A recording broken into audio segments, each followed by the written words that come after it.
오늘 말씀을 보면 유대인들이 돌을 들어서 예수님을 쳐 죽이려고 합니다. 당시 율법에 보면은 돌로 쳐서 죽여야 될 죄가 있습니다. 첫째는 우상 숭배하거나 신접해서 박수무당이 되는 경우입니다. 두 번째는 하나님의 이름을 회방하는 경우고, 세 번째는 부모에게 불효할 때입니다. 그럴 때는 돌로 쳐서 죽이게 되어 있습니다. 그런데 예수님이 세 가지 죄 중에서 한 가지도 범하지 않았습니다. 오히려 예수님은 선한 말을 하시고 선한 행동을 하셨습니다. 그럼에도 불구하고 유대인들은 돌로 쳐 죽이려고 그랬는데, 유대인들도 이 사실을 인정했어요. 우리 33절 말씀 보면 이렇게 되어 있잖아요.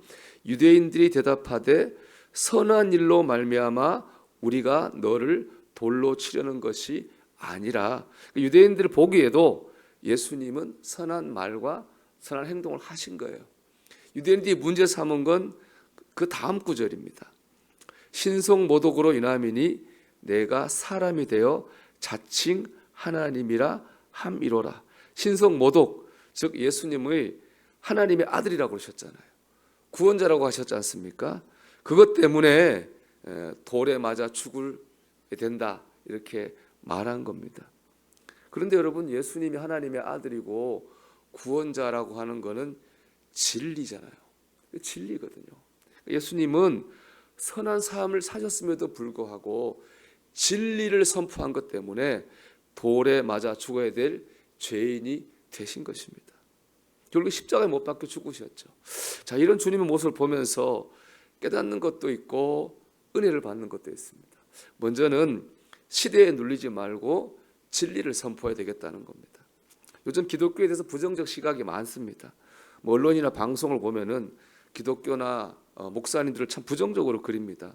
세상이 교회를 미워합니다. 정말 교회는 악한 공동체고 목사님들은 악한 사람들입니까? 제가 98년도에 대학원 졸업 논문을 쓰면서 우리나라 사회복지시설을 조사한 적이 있었거든요. 그때 기준으로 볼 때에 우리나라 사회복지시설, 인가시설과 미인가시설을 포함해서 이 우리나라 사회에서 70% 이상을 기독교나 기독교 관련 재단에서 기독교인들이 운영하는 거예요. 기독고아원, 양로원, 장애인시설 있잖아요. 기독교인들이 70% 이상을 운영하고 있는 거예요. 기독교인들이 하지 않았다면 우리나라 사회복지 체계는 완전히 무너지는 겁니다. 과아들, 노인들, 장애인들, 그들이 버려지는 거죠. 그것뿐입니까? 우리 기독 선교사님들이 세운 학교와 병원이 얼마나 많습니까? 그다음 교회들 헌금으로 세워지고 운영되잖아요. 네, 그런 것은 사람들이 관심을 가지지 않아요.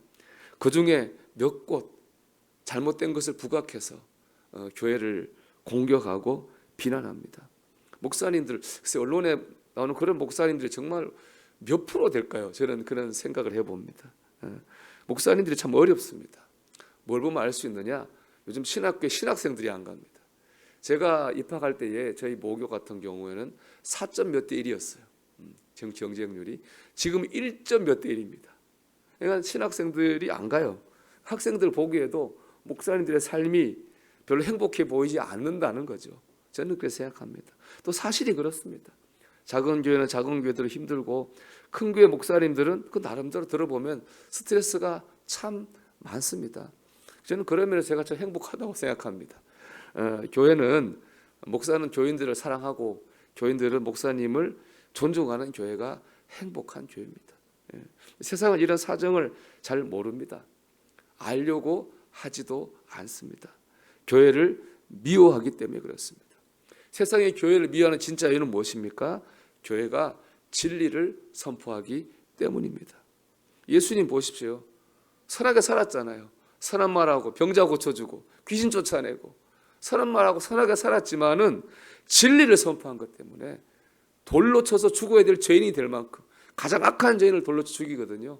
그래서 가장 악한 죄인으로 미움을 받았습니다. 이거 보면은 우리가 세상에 눌려 살 필요가 없습니다. 세상의 눈치를 볼 필요가 없습니다. 우리가 세상에 비위를 맞춘다는 것은 세상이 우리를 사랑하지 않습니다. 우리가 진리를 선포하는 날 세상은 우리를 미워할 것입니다. 우리는 흔들리지 말고 진리를 선포해야 됩니다. 하나님이 여러분을 사랑하십니다. 그래서 구원자 예수님을 보내셨습니다. 예수님을 믿으면 구원을 받고 믿지 않으면 지옥에 갑니다. 우리도 담대하게 진리를 선포해야 됩니다.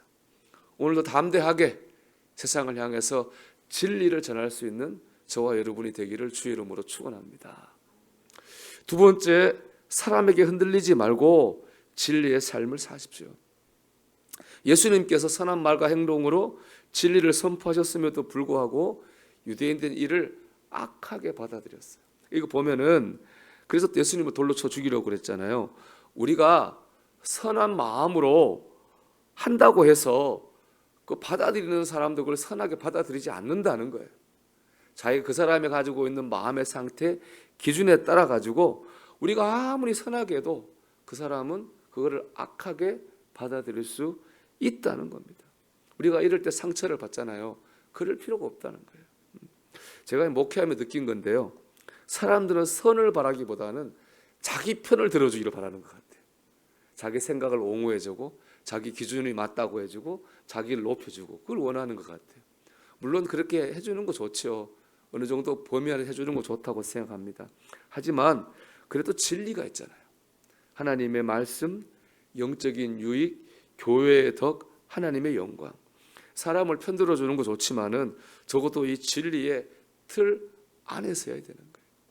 본문을 생각해 보십시오. 만약 예수님이 유대인들과 타협을 해가지고 당신들 생각이 맞습니다, 이 한마디만 하셨다면 예수님은 돌을 맞은 게 아니라 환호를 받았을 거예요.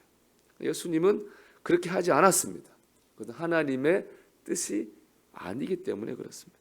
진리가 아니기 때문에 그렇습니다. 예수님은 사람들의 반응에 휘둘리지 않고 하나님의 뜻, 진리의 길을 가셨어요. 그것 때문에 고난을 받으셨죠. 여러분, 사람이 내 마음을 몰라줘서 상처를 받았습니까? 나는 좋은 뜻으로 했는데 비난을 받았습니까? 실망하거나 낙심하지 마십시오. 여러분, 주님을 바라보십시오. 주님도 그런 고난을 받으셨습니다. 하지만 주님은 흔들리지 않고 하나님 뜻대로 갔어요. 그런 주님을 하나님이 높이셨습니다. 우리가 주님처럼 지치거나 낙심하거나 사람에게 휘둘리지 않고 하나님 바라보면서 하나님이 기뻐하시는 삶을 살 때 하나님께서 우리를 높여주실 줄로 믿습니다. 갈라디아 6장 9절은 말씀합니다. 우리가 선을 행하되 낙심하지 말지니 포기하지 아니하면 때가 이름에 거두리라. 우리가 사람이나 세상을 보고 살한다고 해서 열매를 거두는 게 아닙니다. 우리가 하나님을 바라보면서 사람이 어떻게 하든 세상이 어떻게 하든 하나님 바라보면서 진리를 따라 나갈 때에 때가 이르면 하나님께서 열매맺게 하시고 거두게 하실 줄로 믿습니다. 오늘도 하나님을 바라보면서 우리 본문에 나오신 주님을 바라보면서 우리 선을 행함으로 진리를 선포하는 삶을 사는 저와 여러분이 되기를 주의 이름으로 축원합니다.